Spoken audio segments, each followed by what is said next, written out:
Hello Mark, I'm Anne. I'm in your junior speaking class. Now I'm going to read the article. Ted KC, filmed October 2012, 6:57 p.m. Janine Shepherd, a broken body isn't a broken person. Life is about opportunities, creating them and embracing them. And for me, that was the Olympic dream. That's what defined me. That was my bliss. As a cross-country skier and member of the Australian ski team headed towards the Winter Olympics, I was on a training bike ride with my fellow teammates. As we made our way up towards the spectacular Blue Mountains west of Sydney, it was the perfect autumn day. Sunshine, the smell of eucalypt, and a dream. Life was good. We'd been on our bike for around 5.5 hours when we got to the part of the ride that I loved.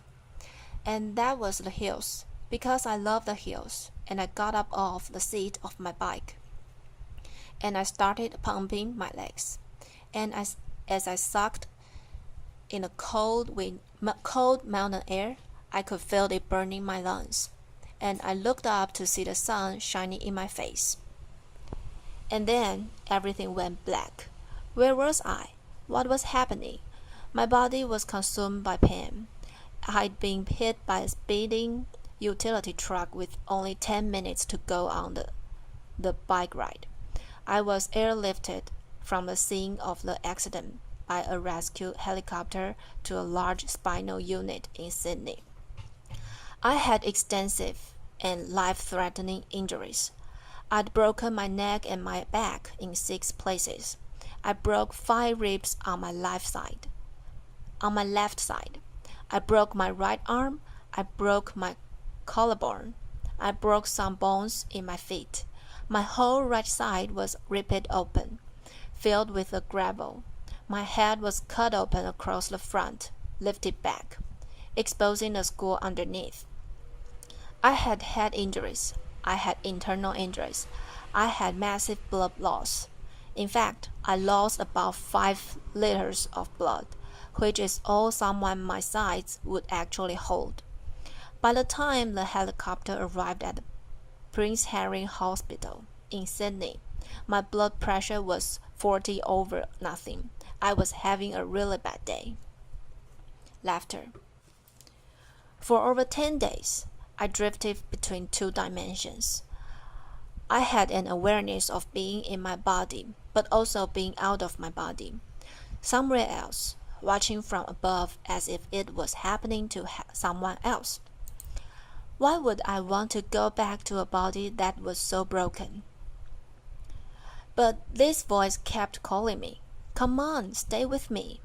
No, it's too hard. Come on, this is our opportunity. No, that body is broken. It can no longer serve me. Come on, stay with me. We can do it. We can do it together. I was at a crossroads. I knew if I didn't return to my body, I'd have to leave this world forever. It was the fight of my life. After 10 days, I made the decision to return to my body, and the internal bleeding stopped. The next concern was whether I would walk again, because I was paralyzed from the waist down. They say to my parents, the neck break was a stable fracture, but the back was completely crushed. The vertebra at L1 was like you dropped a peanut, stepped on it, smashed it into thousands of pieces. They've had to operate. They went in, they put me on a bean bag. They cut me, literally cut me in half. I have a scar that wraps around my entire body. They picked as much broken bone as they could that had lodged in my spinal cord. They took out 2 of my broken ribs and they rebuilt my back. L1, they rebuilt it. They took out another broken rib. They fuzzed T12, L1, and L2 together. Then they stitched me up. They took an entire hour to stitch me up. I woke up in intensive care. And the doctors were really excited that the operation had been a success because at that stage I had a little bit of movement in one of my big toes. And I thought, great, because I'm going to the Olympics. Laughter. I had no idea. That's the sort of thing that happens to someone else, not me, surely. But then the doctor came over to me and she said, Janine, the operation was a success, and we've picked as much bone out of your spinal cord as we could, but the damage is permanent. The central nervous system nerves. There is no cure. You are what we call a partial paraplegic, and you'll have all of the injuries that go along with that. You have no feeling from the waist down, and at most, you might get 10 or 20% return. You'll have internal injuries for the rest of your life. You'll have to use a catheter for the rest of your life. And if you walk again, it will be with calipers and a walking frame. And then you say, Jenny, you'll have to rethink everything you do in your life because you're never going to be able to do the things you did before. I tried to grasp what she was saying. I was an athlete. That's all I knew. That's all I've done. And if I couldn't do that, then what could I do? And the question I ask myself is, if I couldn't do that, then who was I? They've moved me from the intensive care to actual spinal, to acute spinal. I was lying on a thin, hard spinal bed. I had no movement in my legs. I had tight stockings on to protect from blood clots. I had one arm in plaster, one arm tied down by drips. I had a neck brace and sandbags on either side of my head, and I saw my world through a mirror that was suspended above my head. I shared the world with 5 other people. And the amazing thing is that because we were all lying paralyzed in spinal world, we didn't know what each other looked like. How amazing is that? How often in life do we get to make friendships, judgment-free, pure based on spirit? And there were no superficial conversations as we shared our innermost thoughts, our fears, and our hopes for life after the spinal world. I remember one night, one of the nurses came in, Jonathan, with a whole lot of plastic straws. He put a pile on top of each of us, and he said, "Start threading them together." Well, there wasn't much else to do in the spinal world, so we did. And when we'd finished, he went around silently, and he joined all of the straws up till it looped it around the whole world. And then he said, "Okay, everyone, hold on to your straws." And we did. And he said, "Right, now we're all connected." And as we held on and we breathed as one, we knew we weren't on this journey alone. And even lying paralyzed in the spinal world, there were moments of incredible depth and richness, of authenticity and connection that I had never experienced before. And each of us knew that when we left the spinal world, we would never be the same. After 6 months, it was time to go home. I remember Dad pushing me outside in my wheelchair, wrapped it in a plaster body cast, and feeling the sun on my face for the first time. I soaked it up, and I thought, how could I ever have taken this for granted? I felt so incredibly grateful for my life.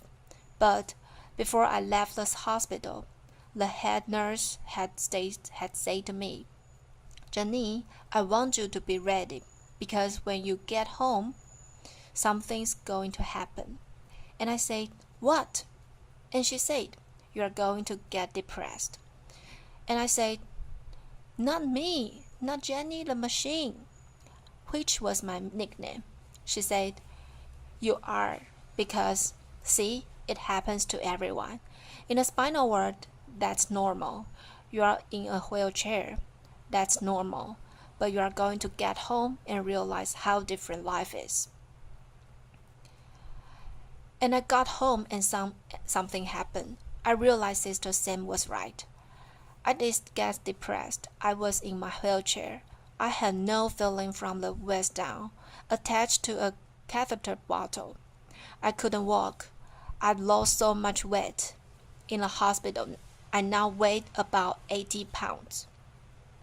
And I wanted to give up. All I wanted to do was put my running shoes on and run out the door. I wanted my old life back. I wanted my body back. And I can remember Mom sitting on the end of my bed and saying, I wonder if life will ever be good again. And I thought, how could it? Because I've lost everything that I valued, everything that I've worked towards, gone. And the question I asked was, why me? Why me? And then I remembered my friends that were still in the spinal ward, particularly Maria. Maria was in a car accident, and she woke up on her 16th birthday to the news that she was a complete quadriplegic, had no movement from the neck down, had damage to her vocal cords, and she couldn't talk. They told me, we're going to move you next to her because we think it will be good for her. I was worried. I didn't know how I'd react to being next to her. I knew it would be challenging, but it was actually a blessing, because Maria always smiled. She was always happy, and even when she began to talk again, albeit difficult to understand, she never complained, not once. And I wondered, how had she ever found that level of acceptance? And I realized that this wasn't just my life. It was life itself. I realized that this wasn't just my pain. It was everyone's pain, everybody's pain. And then I knew, just like before, that I had a choice. I could keep fighting for this. I could keep fighting this, or I could let go and accept not only my body, but the circumstances of my life. And then I stopped asking, why me? And I started to ask, why not me? And then I thought to myself, maybe being at rock bottom is actually the perfect place to start. I had never before thought of myself as a creative person. I was an athlete. My body was a machine. But now I was about to embark on the most creative project that any of us could ever do, that of rebuilding a life. And even though I had absolutely no idea what I was going to do, in that uncertainty came a scene of freedom. I was no longer tied to a set path. I was free to explore life's infinite possibilities. And that realization was about to change my life. Sitting at home in my wheelchair and my plaster body cast, an airplane flew overhead, and I looked up, and I thought to myself, that's it. If I can't walk, then I might as well fly. I said, Mom, I'm going to learn how to fly. She said, that's nice, dear. Laughter. I said, pass me the yellow pages. She passed me the phone book. I rang up the flying school. I made a booking. Said I'd like to make a booking to come out for a flight. They said, when do you want to come out? I said, well, I have to get a friend to drive me out because I can't drive. Sort of can't walk either. Is that a problem? I made a booking. and weeks later, my friend Chris and my mom drove me out to the airport. All 80 pounds of me covered in a plaster body cast in a bagging pair of overalls. Laughter. I can tell you, I did not look like the ideal candidate to get a pilot's license. Laughter. I'm holding on to the counter because I can't stand. I said, "Hi, I'm here for a flying lesson." And they looked one looked and ran out the back to draw short straws. "You get her." No, you take her." Finally, this guy comes out. He goes, "Hi, I'm Andrew, and I'm going to take you flying." I go, "Great." And so they drive me down, they get me out of the tarmac, and there was this red, white, and blue airplane. It was beautiful. They lifted me into the cockpit. They had to slide me up on the wing, but put me in the cockpit.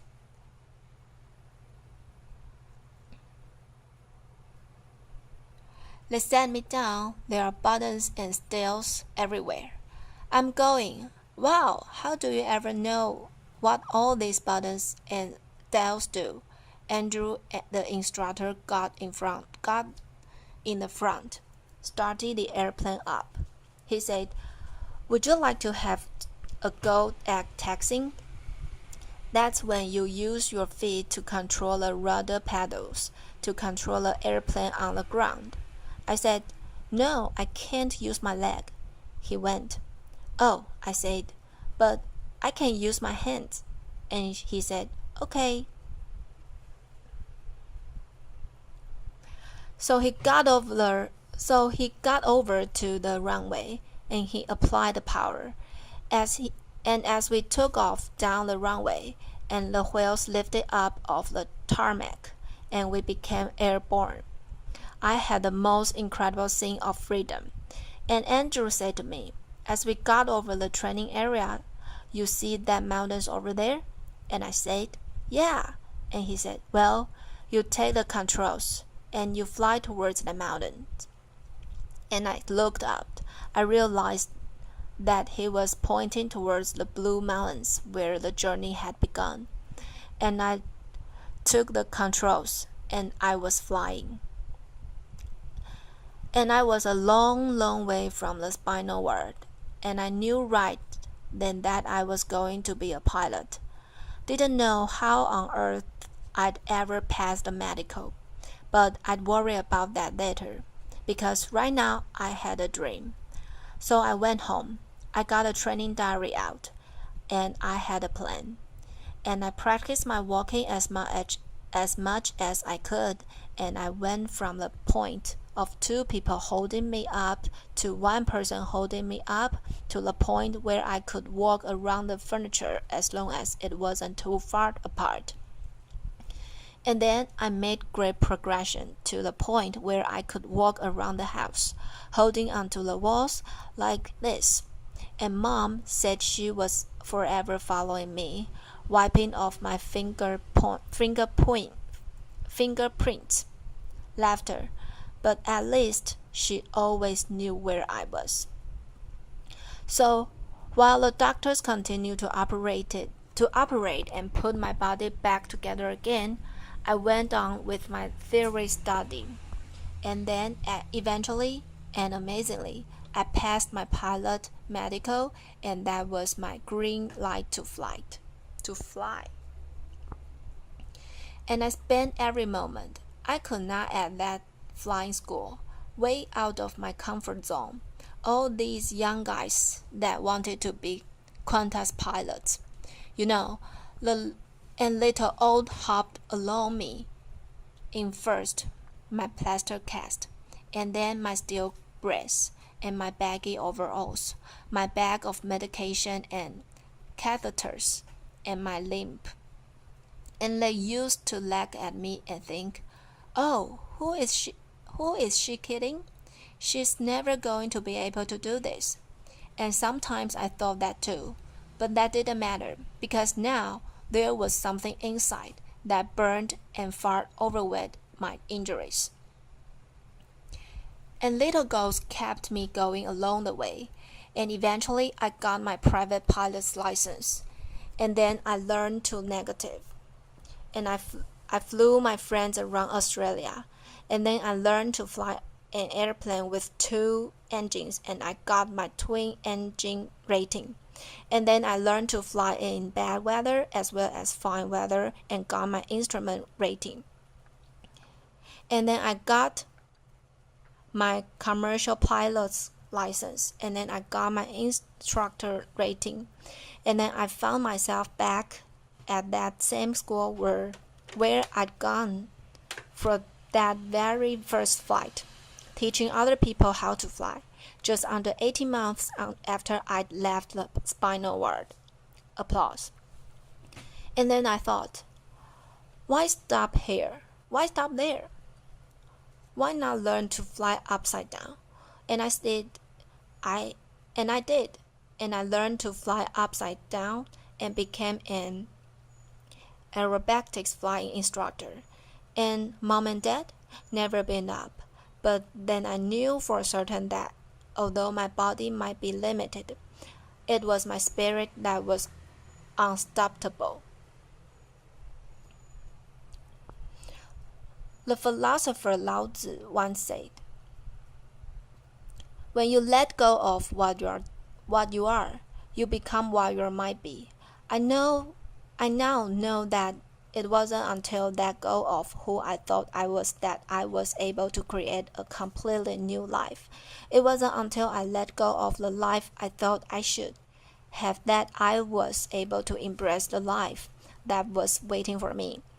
I now know that my real strength never came from my body, and although my physical capabilities have changed dramatically, who I am is unchanged. The pilot light inside of me was still a light, just as it is in each and every one of us. I know that I'm not my body, and I also know that you are not yours. And then it no longer matters what you look like, where you come from, or what you do for a living.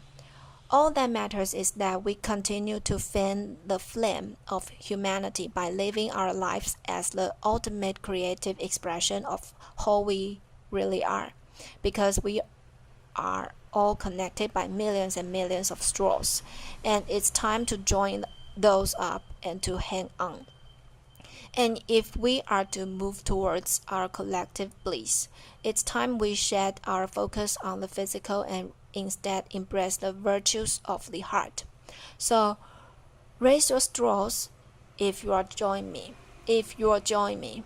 Thank you. Applause. Thank you. This is the end of the article. Thank you for listening. Bye bye, Mark.